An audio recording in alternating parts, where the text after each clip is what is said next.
Time now for sports on 104.7 The Cave.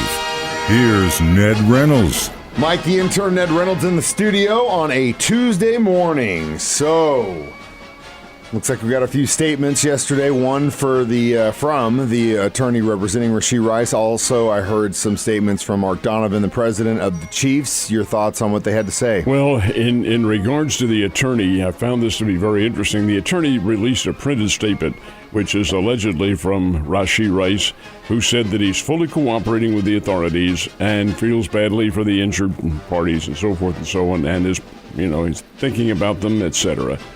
I find that to be a very interesting statement because the law apparently is still looking for him. If that constitutes fully cooperating, then I'm a little surprised at that. And as far as the Chiefs are concerned, they're waiting for a final determination on what's going to happen here, and then they'll make their own punitive measures if there are to be any. We're just assuming that everything's going to work out in the negative. Maybe that's not necessarily a fair assumption. And of course, the National Football League will also get involved in all of this. They always do, as far as the penalty is concerned. It's some good news for Kansas City. They did sign, they being the Chiefs, a backup quarterback for Patrick Mahomes. And he's a pretty good backup quarterback. His name is Carson Wentz. Been in the National Football League for a number of years. One-time All-American, North Dakota State, played down here a couple of times. He'll be a very astute quarterback. He's a good player, has the good concept of the game, and fits into the Chiefs, in my opinion, scheme of things perfectly. So you have a little good news intertwined with the bad.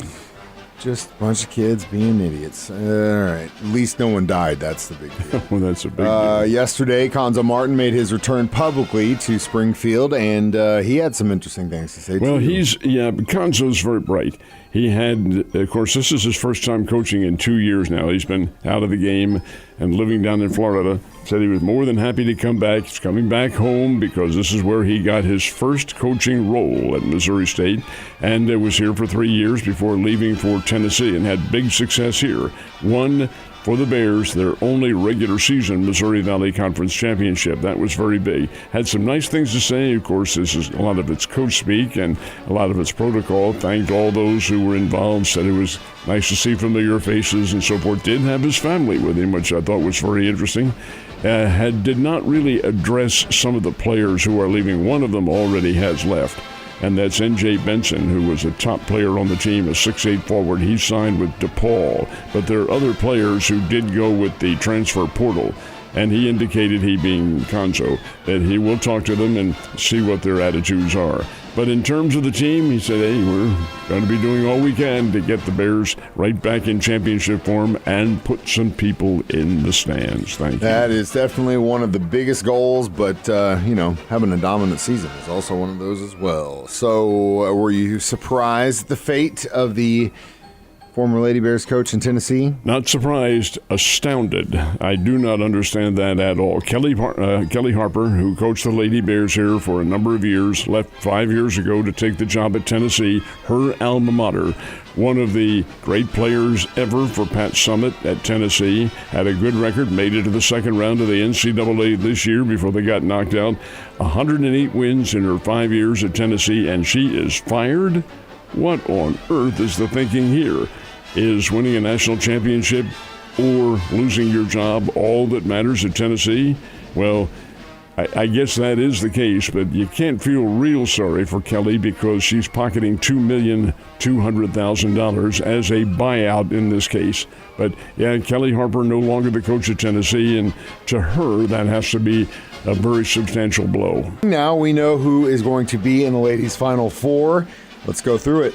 All right, the Final Four teams for the ladies this weekend will be Iowa, Connecticut, South Carolina, and North Carolina State. These are four top teams, maybe not the ones that many thought would be there. Iowa and LSU played last night. That's a rematch of last year's national championship game won by LSU. This time it was Iowa 94, LSU 87, and a cool 41 for the all-time greatest scorer, Caitlin Clark. Now, here's a little rant on my part. All of the publicity for both those games, the second game on not at that arena, the second game on the agenda, and that game gets no coverage at all. It's all Caitlin Clark did this. And she did. She scored 41 points, and she was shooting bombs away, lights out. She's 41 of their 94 points. That's pretty doggone good. Yeah. But there was another game.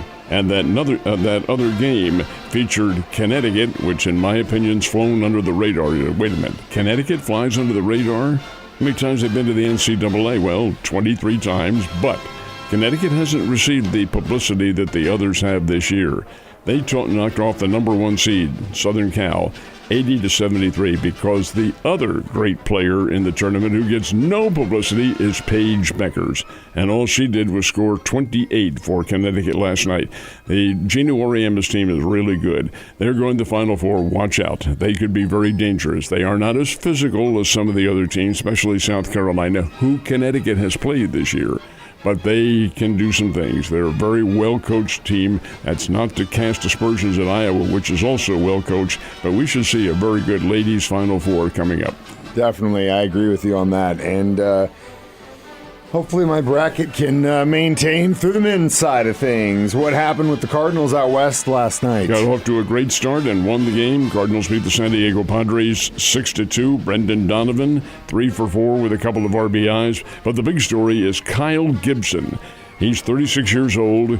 The Cardinals picked him up from the Baltimore Orioles. Gibson's a one-time standout player at Missouri. And he's been shelled in spring training, but that's spring training. This is the real thing. He went 7 innings, allowed 4 hits, and has struck out 7. And this is pretty good. Kyle Gibson got a great job. The San Diego Padres under Mike Schilt are certainly not the Los Angeles Dodgers, not this year. But we'll see. Cardinals got to win. That's what counts. So for St. Louis, their second win of the year.